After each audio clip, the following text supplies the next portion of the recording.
వెనకాల ఉంటాడు, గుండె తట్టి నడిపిస్తాడు అని చెప్పారు. ఇలా అయిన వెంటనే కోపం వచ్చింది, ఇదేనా నడిపించేది అని. మా ఆవిడికి హనుమంతుడు అంటే చాలా చాలా ఇష్టం. ఫ్రెండ్ లాగా బిహేవ్ చేస్తుంది, మాట్లాడుతూ ఉంటుంది. మా ఆవిడ మీద ఒకటి కోపం వచ్చింది, ఏంటి ఇదేనా చేసేదని. Okay, let's see.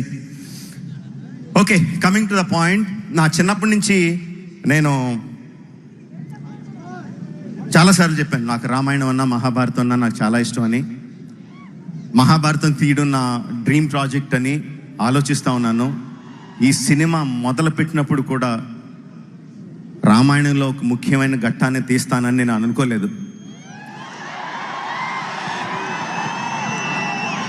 బట్ ఒక్కొక్క సీను రాస్తుంటే, ఒక్కొక్క డైలాగ్ రాస్తుంటే, ఒక్కొక్క shot ఊహించుకుంటుంటే I felt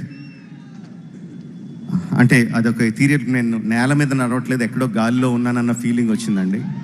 and the first day మహేష్ని రాముడి వేషం వేసి తీసుకొచ్చి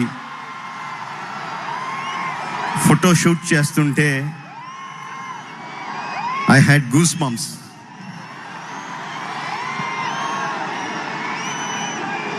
అంటే నాకు నేనే ఒక సగం దీంట్లో ఉన్నానంటే, అంటే మహేష్ కొంటి